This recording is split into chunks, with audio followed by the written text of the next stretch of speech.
is Choosing Tech for the Enterprise Like You Work on the Enterprise. My name is Jordan Harrison. I'm a program manager for Acquia Professional Services.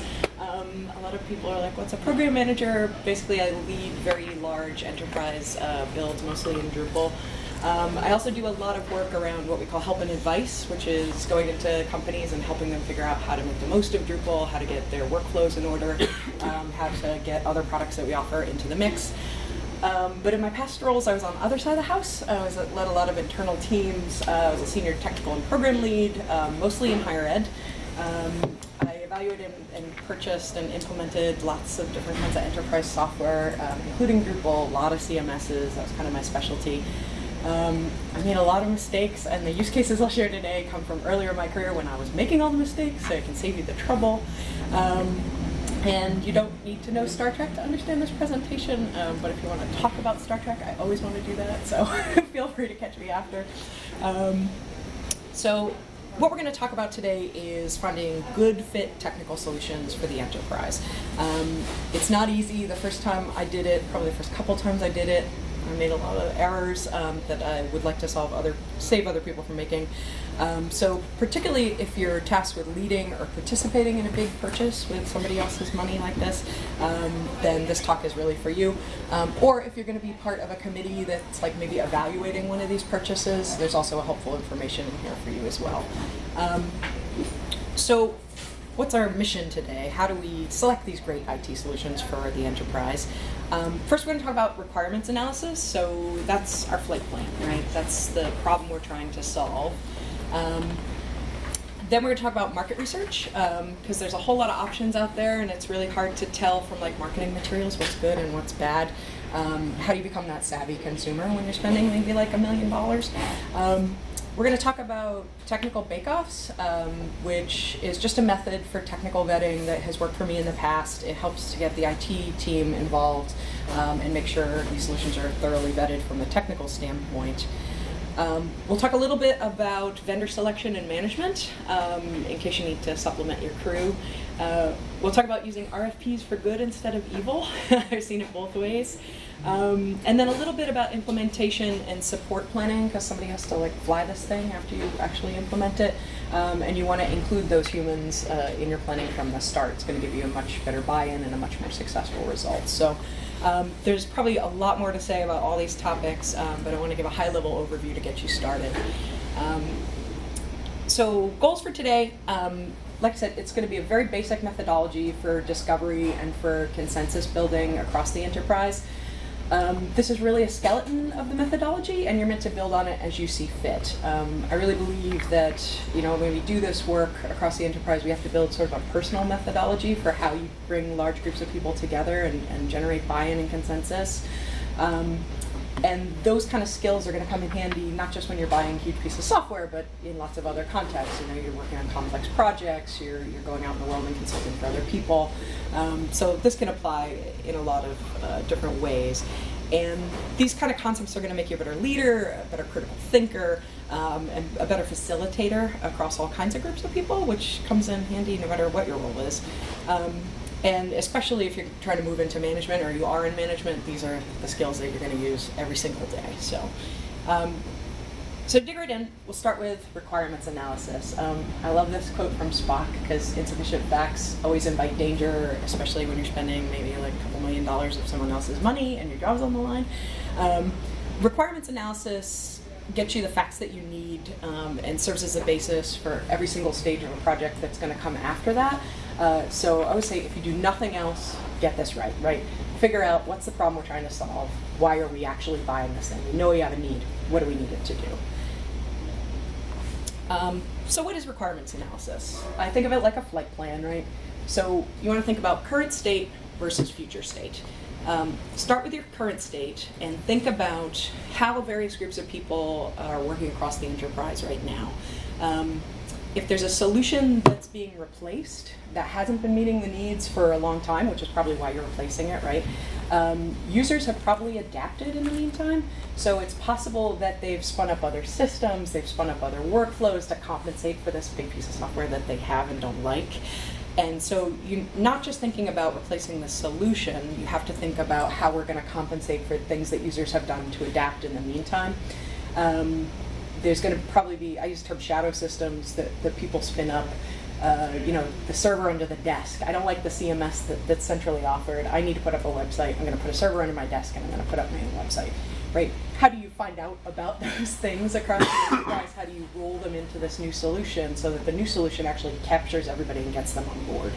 Then you're going to want to think, too, in terms of the current state, what do we like that we want to keep, right? People tend to be more ready to talk to you about what they don't like about the thing that they have instead of what they do like.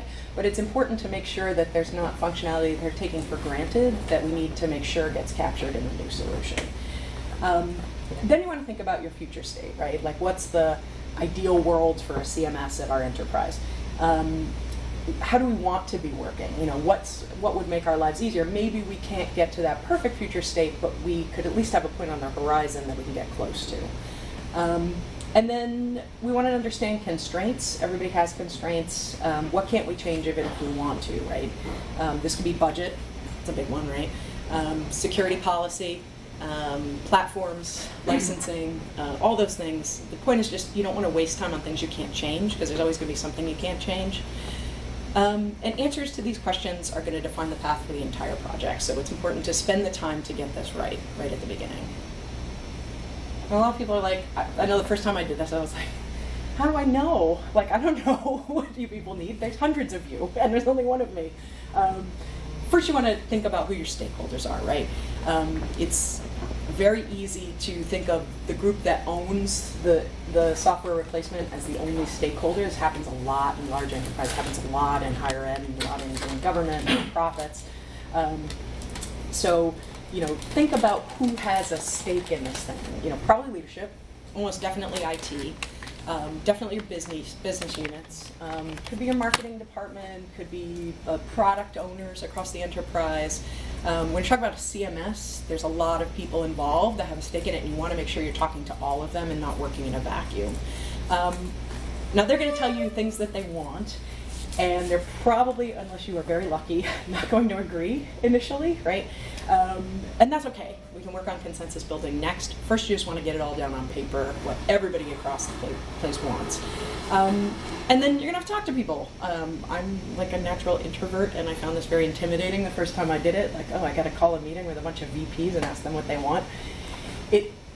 It does take some getting used to, but it's a great way to build trust and to get your name out there across the enterprise if you are, putting in a big project, to get in front of people right from the beginning and say, hey, I'm here to help, I'm here to listen, I want to work with you, and having those meetings and getting over that nervousness is going to really pay off in the long run. So you're going to get this list, you're going to write down all these things that people tell you they want, and you're going to update this list as conversations evolve, and I'll get into a little more details about that. And you're like, well, yeah, duh. Ask people what they want and give it to them. That's what we do, right? But a lot of organizations actually skip this, and they skip it for good reasons, right? Departments are siloed and don't talk to each other. That's a huge one, right? Like, I don't ever talk to them. Like, why would we have a conversation about this?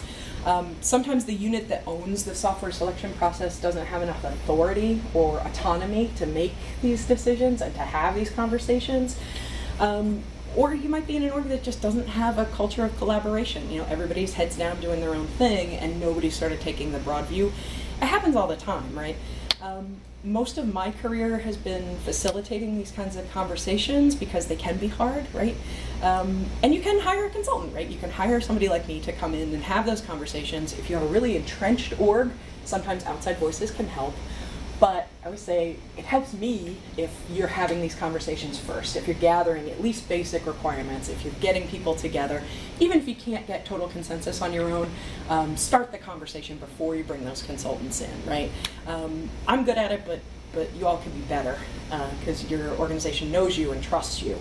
And it might mean forging completely new ground and being at the center of sort of a cultural shift for your organization. And that's kind of exciting, right? I try and get excited instead of intimidated about it because you can really do amazing things once you start bringing people together. So just a little bit of a word about facilitating change. So say you're an org where people are particularly resistant to talking to you about what they need and want. So here's some things to think about when you're having these conversations around change. Leave your ego at the door. It's hard, right, because we fall in love with certain kinds of technology, we have strong ideas about how things should go. The only thing that you know going into these conversations is that there's a need and there's a budget to be the 2 points you can count on. Everything else should be open to new interpretation as it emerges. You can apply your critical analysis and your brain later, but you want to make sure that you're not going in with blinders, because then you can miss stuff early in these conversations. You want to practice active listening, so you want to prepare some prompt questions before you go into these conversations with stakeholder groups, but don't make it too structured. Leave places for people to just talk. There's been lots of times where I just had real casual conversations with people and found critical blockers that leadership didn't know, management didn't know, but the frontline engineers knew, right? And if I hadn't had those sort of casual conversations, it never would have come up. Also, know what you don't know. If you're on the business side of the house, take a technical person with you. If you're on the technical side of the house, take a business person with you. It seems obvious, but you're going to have different perspectives. And when you're working on these prompt questions ahead of these meetings, work on them together so you make sure you get all the perspectives accounted for. Document. It seems obvious again, but I've seen people go to these meetings without taking notes, without recording anything. And you're not going to remember, I promise. I love meeting recordings if people are cool with it, because even when I'm trying to listen and think and write at the same time, I can't always get it. So recordings are really valuable if people are right with it. Be transparent about your process. People across the enterprise are going to support you and be more invested if they know what you're doing and they know that you're here to help and you're making progress. When I did a CMS replacement at my last job, we booked some time at all hands meetings to report on progress, and that was really helpful because we started getting emails from people everywhere that weren't in our stakeholder interviews who were giving us back channel feedback that helped a ton. So that can be valuable, just to put your process out there, say this is what we're trying to accomplish, and solicit that feedback. And the last piece is this. I love this quote. Zach Rosen from Pantheon said this during a keynote I saw a while ago. Look for solutions in unexpected places. Like I said, leadership and management know a lot, they don't know everything. So make sure you're talking to all kinds of people in all kinds of roles during this process, because they're going to give you feedback that you might not expect. So here's a use case about how it can all go terribly wrong. This was from many years ago, earlier in my career. There was an IT department of a mid-sized educational higher ed institution who needed a new CMS, very common, done a ton of these. The IT org did an awesome job on discovery, on technical vetting, on gap analysis, and they narrowed it down to 2 choices, right? Then they brought in the business owners, right? They brought in sales engineers to do technical demos. Then this is going to sound a lot like what I'm going to talk about today, about how you should do it. The details matter, though. IT, up to the point of making the selection of 2 possible vendors, treated themselves like the only stakeholder. They didn't get those requirements from the business units before they already had basically made the decision within 1 or 2 options. They were also opaque about the process. They didn't let people know that they were working on this, because they were like, it's an IT project, it's our budget, we're just going to go execute, which is pretty common. But they robbed themselves of the opportunity for people to come in and tell them that they were maybe heading down the wrong path early enough that they could have fixed it. And the business units that were invited to provide the feedback actually weren't all the business units, and I know because I was one of the business units. We got in the room and went, wait, where's that power user? Where's that power user? How are we buying a CMS without marketing people, And again, if IT had included us sooner, we could have told them that, but, and they just didn't know. So the point here is that just because you own the platform doesn't mean your concerns are the only concerns, or that you have the full picture. So the 2 solutions that were presented were a great fit for IT, right? They had the right stack, the right price, they went through security vetting, all that stuff that's really critical. bad fit for the business, the end users, because the systems were way too complicated for the level of end users that we were dealing with. For the few power users we had, they were both closed source solutions, so they were completely not extensible. The migration process was going to be rough because the data models were like wildly divergent, and it was going to be really heavy lift for support because the interface was so complicated. You know, once we got the support people involved, they were like, we're going to have to rewrite and reshoot and retrain everything. Like, we don't have the manpower to do it. So unfortunately what happened is the stakeholders and the business units turned on the IT department, slowed the process to a halt. IT, coming out of the demos, had already signed off on the top choice, even though the people in the room were like, it's two bad options, I guess we'll choose this one. They had to pay the license fees contractually. No CMS ever got stood up. And it put the whole process back about 5 years. So what happens in 5 years when you don't provide a solution? Each individual business unit goes out and buys their own CMS, shoves a server under the desk, and now you have a really big migration problem when you finally get there, right? So this, you know, you think, what better could we have done with that time and that money in that period? So how do we avoid all that, right? We don't want to be that use case. You start with a simple spreadsheet. Now there's tools to do requirements analysis gathering. I don't think you need a fancy tool. I think you can just use a spreadsheet. You want to list what people want by the stakeholder groups that want them, right? You want your requirements to be as specific as possible. You will have hundreds, not just 4 or 5 like this.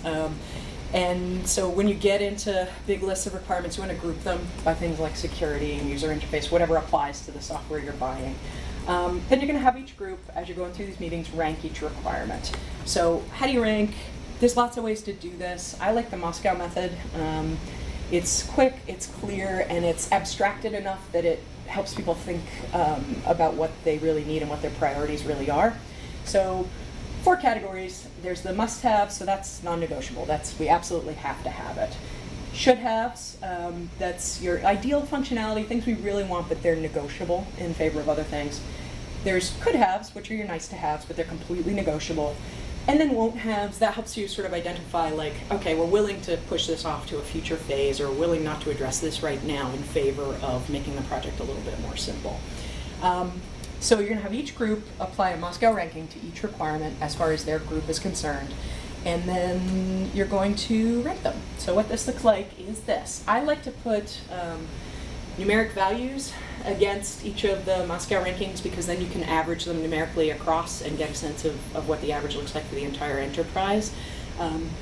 So if your must-haves are a 3, your should-haves are a 2, your could-haves are a 1, and your won't-haves are a 0.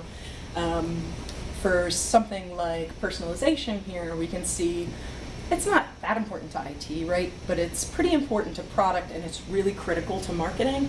So when we average those across, personalization becomes a should-have for across the enterprise. Now, beyond these sort of must-haves and should-haves, you're going to have certain items that carry veto power. So, for example, I've got patch management on here. Like, okay, product doesn't care about patch management, or they think they don't care. They'll care if the site goes down, right? But that might be something that you give IT veto power over it because they simply can't operate the software without good patch management, right? You want to minimize these things, but each group is going to have certain stuff that they can't live without, and you want to call those out and say, okay, you get more of a weighted vote on certain things than others. But in general, you want to try and move the average across the org. Once you set those averages, you want to go back to the stakeholders as a group and say, hey, this is what where we landed. Can you live with this? And that's probably where those veto conversations are going to come up. You know, patch management is always going to be more than a should have, and that's okay. So, all right. So we know what our thing needs to do, right? Now, how do we find good solutions that will fit what we need it to do? The look on Janeway's face here is the face I make when I see marketing speak presented as analysis.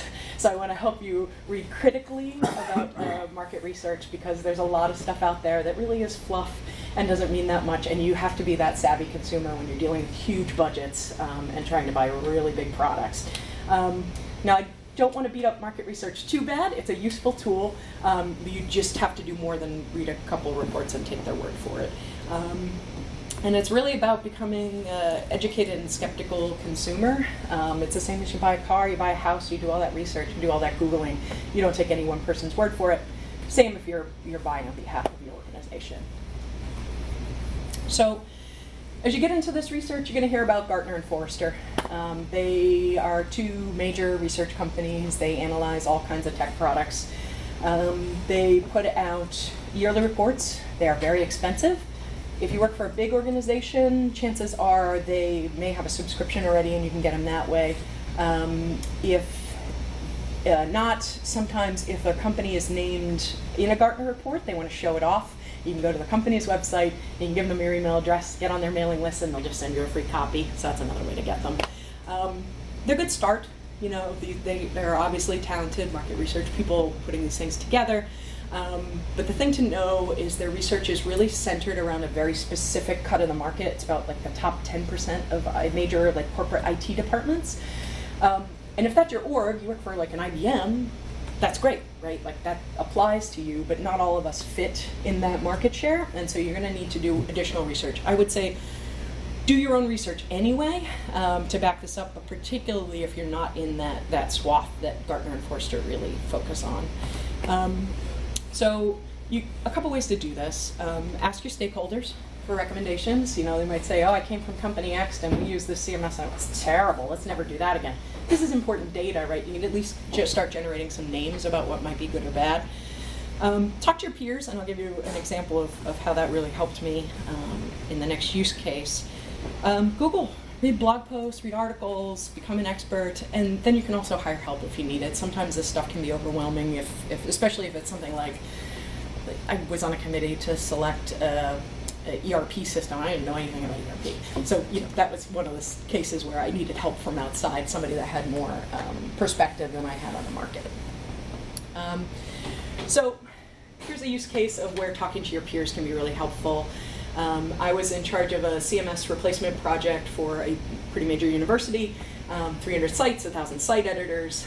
So I was like, oh, Gartner and Forrester, I'll start there, right? Read their content management reports, did a lot of personal research, and I kept finding the same 3, 4, 5 candidates, right? And I was like, well, this must be it. I happened, and I'm so glad I did, I went to an industry roundtable for higher ed IT people at the time. And we're sitting around the table and nobody's using those 3, 4, 5 options. They're all using, Drupal, WordPress, and Joomla, some of them. And I was like, I wonder where this mismatch is. And I was like, I think I need a little more market research that is limited to this particular industry that maybe isn't reflected in these Gartner and Forrester reports. So I hired an outside consultant, and he helped us identify about 10 potential solutions that were in use in higher ed. Based on the research we'd done before, which was this requirements analysis. He took our must-haves, just that top swath of the requirements. If it can't hit those must-haves, it's not one of these 10 options. And some baseline constraints, including mostly budget, right? If it costs 4 times our budget, it's not even worth looking at. So he helped us generate sort of the field of candidates that was a little bit more representative of what higher ed was actually using at the time for good reasons. When you're looking at these consultants, how exactly are you finding them? Yeah. Good question. So for me, it was personal contacts in the community, somebody that I knew was looking constantly at CMSs, who had a lot of background, worked for a company that did a lot of implementations of CMSs in higher ed particularly. For me, I think it's word of mouth and peers. Conferences are a great way. This is somebody that I met at a conference initially and had known his work through peers who had hired him. Is it like a person consultant? It's not from a company. It's not from a development company, but it's like an individual person consultant. Is that what? So he works for a Drupal agency actually, okay. But I also know him to be a speaker and a subject matter expert on CMSs across the board. So, I think it's. I lucked out in that instance that I had a name in mind that I was like, I know this guy really knows a wide swath of the industry. Yeah.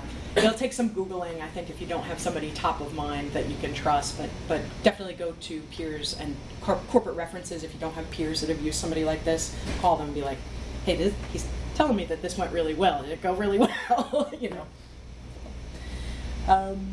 So you have the field of candidates, you have your requirements, you've got to narrow it down. You know, from 10 to 2 is pretty much where you want to be. The way to do that is gap analysis. Simply put, that's a fancy word for what are the requirements that we need, what does a solution do, and is there a gap between the two? There's going to be gaps. There's no perfect solution, right? What you want to concentrate on is mitigation. So how are we going to close that gap, and are we willing to do that? Can we afford to do that? Do we have the time to do that? So it might be this solution is on a stack we don't know. We got to retrain or rehire the entire dev team. Like, are we willing to do that? Do we have the budget to do that? Or it might be something as simple as, you know, we have to do the systems integration. This solution doesn't have a pre-made connector, but we have a really good dev team that's pretty much prepped to do and maintain a custom connector for the systems integration. Okay, we're willing to make that. Then this becomes a good solution. So you really have to think through each of these sort of mismatched requirements and think about how you're willing to proceed, what you can afford to proceed on. So solutions with small gaps in general that we're willing and able to mitigate are good potential solutions. And you want to come out of this analysis with 2 top options based on this. Okay. So we've got our 2 top options. Now, if we're doing our job right, we've had IT involved all the way, you know, back in the process from the beginning. But now we really want to hand it over to our technical teams and say, hey, you know, put this through its paces, make sure that our assumptions are correct, make sure that we're not missing anything. Because we want a proof of concept exercise to confirm everything that we've talked about up to this point, right? We don't want any surprises. We don't want to hand this over to the infrastructure group and have them say, well, this is unhostable on our current solution or something like that, right? This doesn't work with our SSO. You know, these are things we want to avoid. So one way I like to do that was with a proof of concept exercise called a bake-off. This is like an old-timey thing that's come back into vogue and gone out of vogue over and over again, but it's basically just a structured technical vetting process. Before I get into how to do the bake-off, I just want to say, you know, don't buy IT in a vacuum. And in our first example, the IT org bought tech in a vacuum for the business. You also don't want to do the opposite. I've seen the opposite. A marketing department buys this cool new toy. It's completely unsupportable across the enterprise. And then, like a lot of good technical teams, had to go support it somehow. And you know, when you're talking to sales engineers for various products, and they're going to show you what they want you to see. That's their job, right? So part of the bake-off process is educating yourselves about how these systems work, so that when you get these sales engineers in the room, you can ask them really hard questions, right? Like, don't let them fall back on the nice marketing demo that always worked perfectly. You want to know a lot about your org and a lot about the system, so you can really grill them and make sure that you're really comfortable with this thing coming on board. And you know, you want to involve your own folks in that process, because they're going to know a lot about how this thing has to run, about the constraints of your organization. And hopefully your findings are confirmatory and not revelatory at this phase. But if they are revelatory, that's okay. It's a good time to catch it before you've signed on the dotted line and spent all the money, right? So let's talk about actually how we do this thing. So structure is important, and my next use case I'll give you is how I really messed up my first one of these. But you're going to start with 2 candidate options. More is too many. I really do think that. You're going to provide some structured questions for the bake-off to answer. These are going to be directly based on your requirements. Can it do X? Does it work with X? Clear time for the team to perform the bake-off. They cannot do this like while they're trying to ship, right? You're going to apply basic project management principles, so check in really often. Let a PM chase down answers from sales engineers if they need something clarified. Don't make the devs do it. Time box the effort so it doesn't go on and on forever. And review and document the team's recommendation. You know, what's their top choice and why. Update your requirements if that applies, and make sure your bake-off results have weight. There's nothing worse than putting a smart technical team through this process and then leadership swoops in and says, oh, thanks for all that time you spent. We're going to buy this other thing you never heard of. Don't let that happen, especially if you're in leadership. So how I almost messed it up the first time. I was technical lead at a big university. We were in another CMS selection process. I had the best possible team for a bake-off, right? Everybody was senior. It was front end and back end with a good sense of infrastructure, very user-oriented, deep sense of the business, and they were going to own application development and tier 3 support, so they were completely invested in us getting it right? This is like the dream of the team that you want evaluating something like this. This is how I almost failed them. I wanted to give them freedom. I forgot to give them structure, right? So when I looked at their initial sort of reports, I realized the questions that seemed obvious to me, they weren't asking because I didn't tell them, right? I think what the point here is to collaborate with your technical teams at the beginning to define how the process is going to run and define what questions you want to answer here. And then about a sprint into this process, they told me they were done, because we never defined what done was, right? Because we never talked about those questions. So having a definition of done at the outset is really important. And think about this like a methodology, because you're probably not going to buy one software package. You're probably going to repeat this process over years and months. Like, make this a repeatable process that you can use the next time, so you're not reinventing the wheel. How are you going to document it? Is it going in Confluence? Is it going in a spreadsheet? Or is there going to be a final report? Who does that get passed to? All these things. And a last point is on chasing sales engineers. Two of the devs during this process spent several days in the first sprint trying to get very simple answers from a closed source company about, because their documentation was very poor. Now that's a data point in of itself, right? This is a poor use of their time. It was a great use of my time because I was a manager, right? Like, I should be chasing down those answers for them. So it's important to let the folks on the team know what they're responsible for and when to tag in somebody else for help. And then side note, if sales engineers are hard to contact during the sales cycle before you've given them your money, they're probably not going to be much better after you've given them your money. So that's a data point in and of itself as well. Now, at this point in the process, you're probably down to one great option. Your technical team feels comfortable. You're fairly certain that it's going to fit everybody's needs. You may need to hire vendors, right? I can't tell you how many times I've heard this when working on both sides of the house. The point here is that you can't assume that vendors can work without management any more than your employees can. And vendor management is a job, and you got to leave yourself time to do it. And vendors can be great if you have good partnerships. So when you're picking a vendor, decide exactly what you want them to do. You want to define your scope really clearly and make sure that's reflected in your SOWs. You want to ask really hard questions before you hire them. Lots of times when I was on internal teams, business units would hire vendors and they'd get burned because they just didn't call corporate references. They're like, well, the logo's on the website.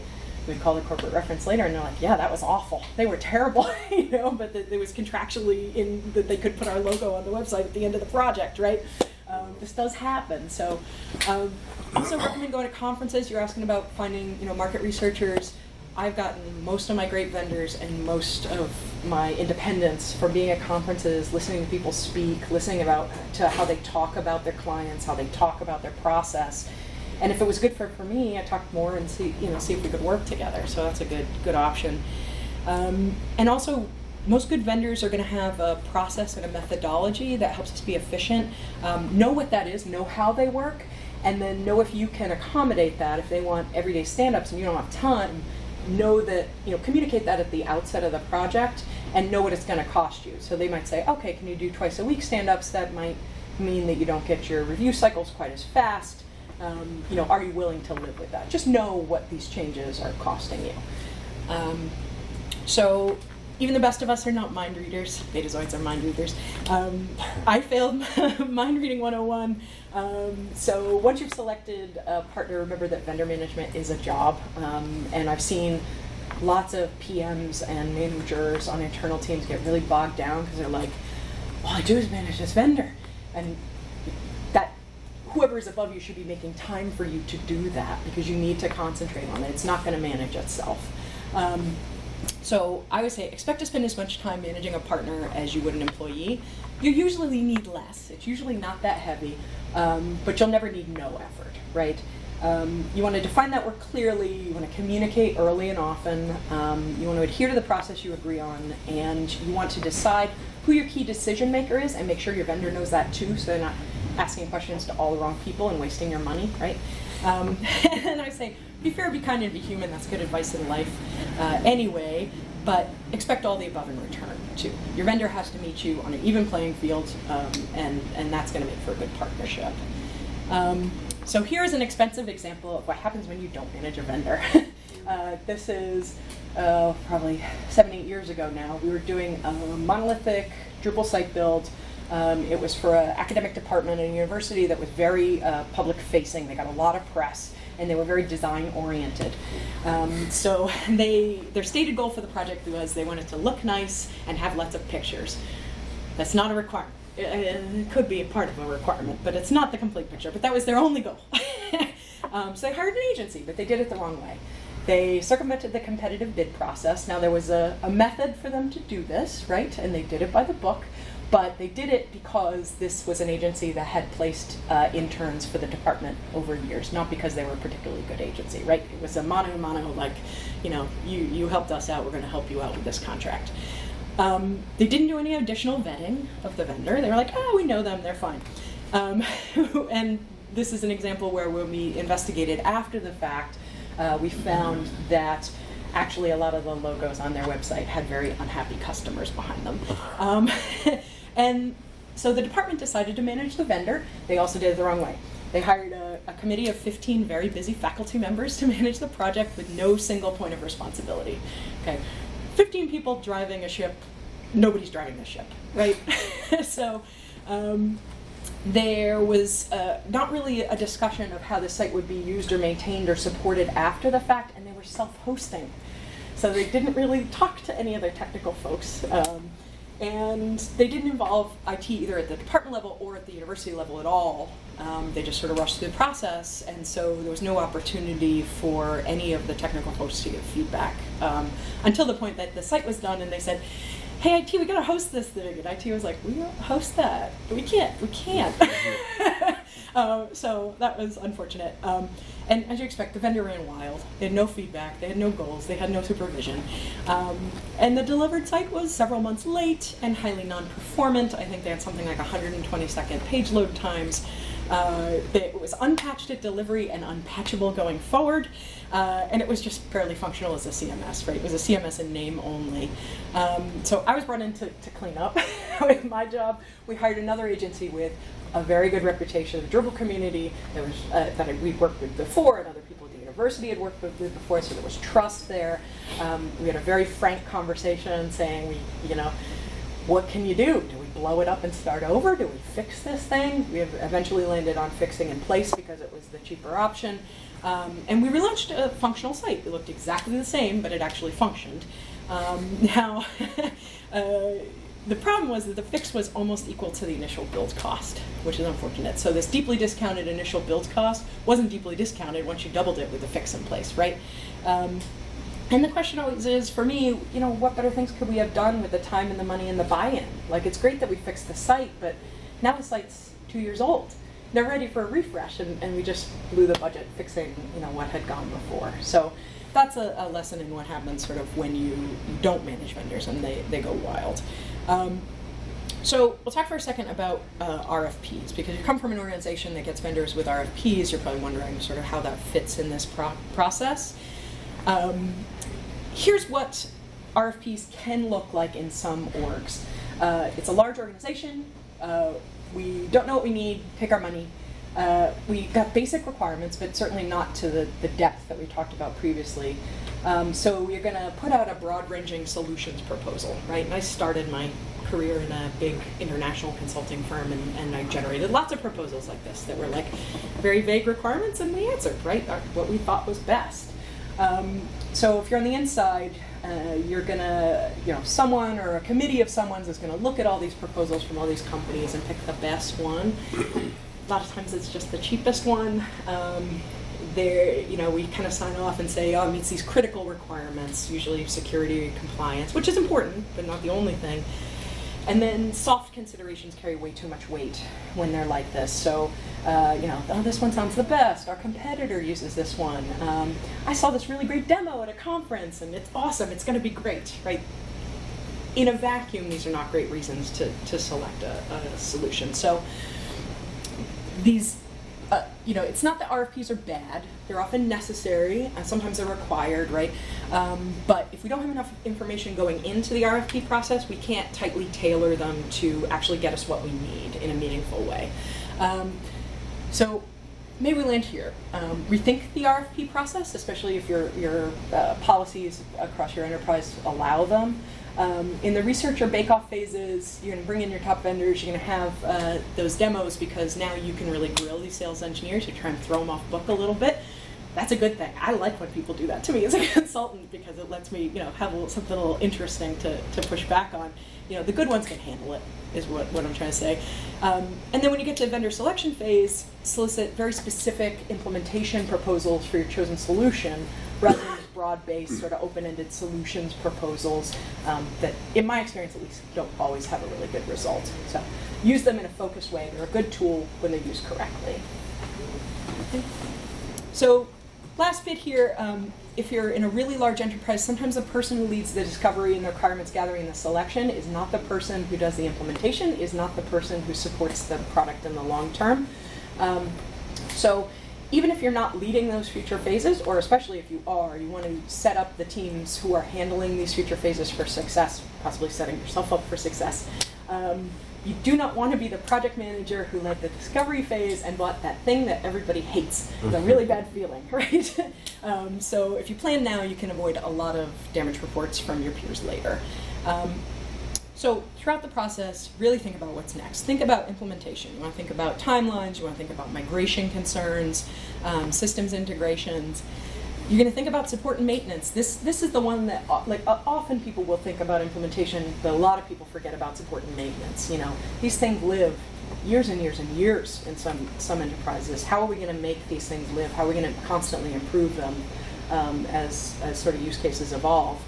Want to think about whether there's parallel projects that are unblock or block next steps. And are there hurdles we have to overcome, like training or policy changes or staffing, and can we start that now, because these things take time. So when you're thinking about implementation planning, here's some key things to keep in mind. Schedule and budget. Think creatively about budgets. The first time I got handed a really big budget, I was like, there's rules, and it has to be within 25 cents, and I can't veer from this, what's on paper. But actually, there's a lot you can do with budgets.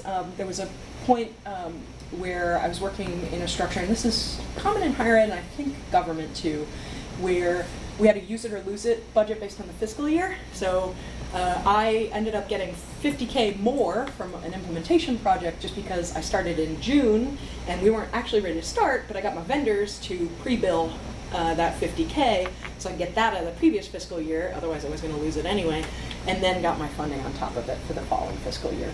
So think creatively, and you can often shake loose some extra dollars to do what you need to do. And then think about if there's other efforts happening that are going to affect your implementation. So I was in a position once where we're ready to roll out this new CMS, and we had a great documentation team, and we had them in our schedule to start doing screencasts and start writing docs and knowledge base articles. And they got hit with a Salesforce implementation at the same time, and it was only a team of 5, I think. And they were like, your schedule is going to get pushed out. Now, if I knew that Salesforce implementation was coming and that the documentation writers would have this focus split, I might have been able to plan for it. I might have been able to hire on freelancers or get some help ahead of time, but I just didn't talk to the right people soon enough to have that information. So things like that are going to happen. And think about vendor availability, like the really good ones book months in advance. So if that's the case, start those conversations as early as you can.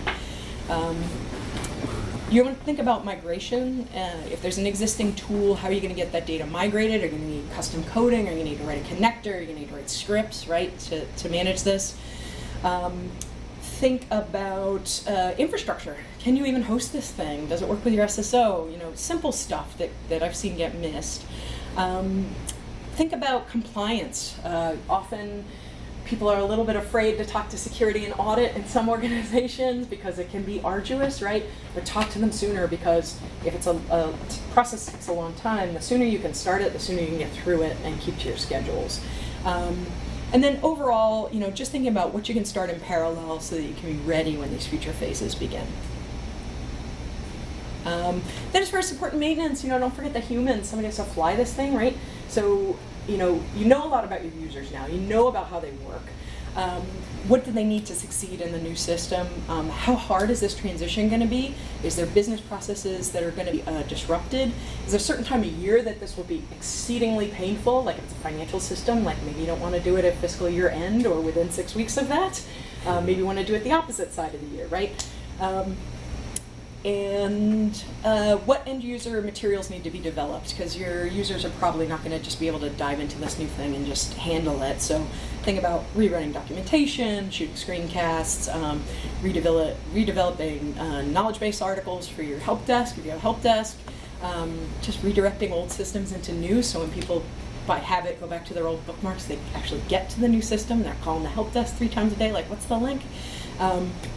And then think about, you might need to do hiring. You might need to set some new policies internally. And then just work on generating buy-in and goodwill at every step in the process. I always say it's all carrot, no stick, right? It's much easier to lead people to something that they're invested in and interested in than it is to chase them around and go, you're not being compliant, you're not using the thing the right way, right? Guide them to a thing and get them excited about it. They're just going to come to it naturally. So just to sum it all up, you want to generate complete requirements, you're going to document them, you're going to prioritize them, and then you're going to get stakeholder consensus. You're going to take those requirements and conduct market research. You're going to become a savvy consumer, choose top candidates based on the gap analysis. Then you're going to conduct bake-offs to get the technical team involved. Select your vendors carefully and manage them wisely and humanely. You're going to plan for implementation and support right from the beginning, so you can ensure that you have successful future phases. And with that, I hope that your solutions and your users live long and prosper. Thanks very much. And any questions, I'm happy to take. I don't have a question, but just general talk, because we went through this recently. I've done different stuff with web development, and I work for the Memphis Grizzlies, the basketball team. Oh, cool. We definitely went through this exact same process for selecting an app vendor. Yeah. One of the things that I think sometimes with something like an app or even a website, we talk to some frontline people, but I also would have liked to talk to more fans as well, especially our core fans that are going to use the end product more. Yeah. Because there's sometimes it's a few things in the process that it's like in the evaluation process that it's really important. In this situation, this needs to be more detailed. It's like logging into the app using your season tickets going to a game. What does that process look like? So we talked to some season ticket reps and to gather information. What does a fan go through this process?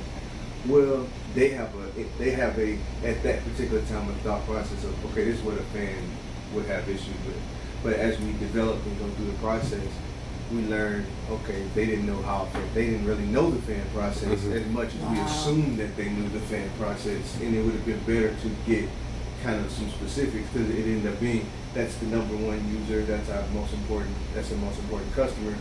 And then so the decision of our vendor being able to meet the login capability that we needed was probably a lot higher than we assumed. And so when most of our troubles after the implementation have came from making that assumption that this company, they can do login, that's cool, versus like, no, we really, really need to get this right, because that's like our one of the number one issues. So sometimes I think not even just front line, but even really getting information from that next level of user and not assuming that maybe that person knows that information, and when you're making that evaluation and you're getting down to it. And then another one is like something that I saw was a lot of just personal bias about personal bias and personal being familiar. So trying to create ways where, I've been in meetings and it's like, we can't do that. And it's like, I think it's not that we can't, it's because you're not familiar with that. I see a lot in IT. So if your IT person is like a Windows, this is like they're with this type of software, that's what they've been doing for 20 years. Yeah. They're going to be kind of the people who are going to be like, we can't do that, it's bad for security, it's the worst thing. And so it's kind of like, one, being prepared to have some real information, where it goes back to the research, where that you can have supportive research that may, and I don't want to say this, but combat some of the personal bias that may show up, where you can say, okay, well, this particular research has shown that this is actually secure, or find ways that maybe okay, this is a Windows guy, or this is a guy who's really kind of against going open source, and then have some things about like, okay, open source security, this, or ask that, what vendors, how do they respond to that security thing? So, especially when coming to meetings, when you get to the bake-off and demos, because that's where we saw that at, right? They come in and they're like, they might, the vendor saying something, and I see them whispering to the side like, they're not secure or something like that.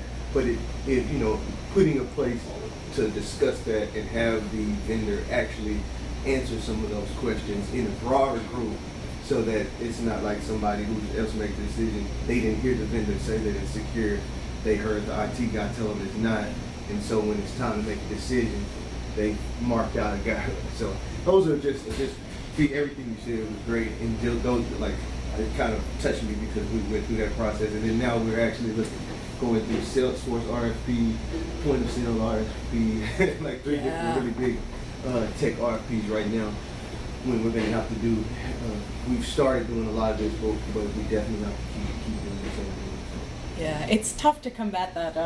And and as a tech lead, I had it too. Like, there's certain technology that's love, and I'm like, this is good. But it's like, I had to challenge myself to say, okay, it's good because X, Y, and Z practical reasons that match, A, B, and C use case. And it's hard to force yourself to do that, let alone anyone else. Exactly. And I think even what you did alluded to is like setting up ways where we will force ourselves to do that, so we don't make a decision and say, I met this guy at the conference. I know their work. It's pretty good. Yeah. I like them as a person. Let's go with them, and then kind of block out some of the things that we may see as bias. Yeah.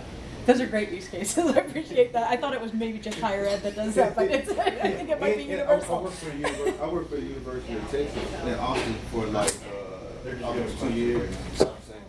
I got hired on a contract that was supposed to last for 7 months. I stayed for 2 years, and I think it was 2 more years before what I originally got.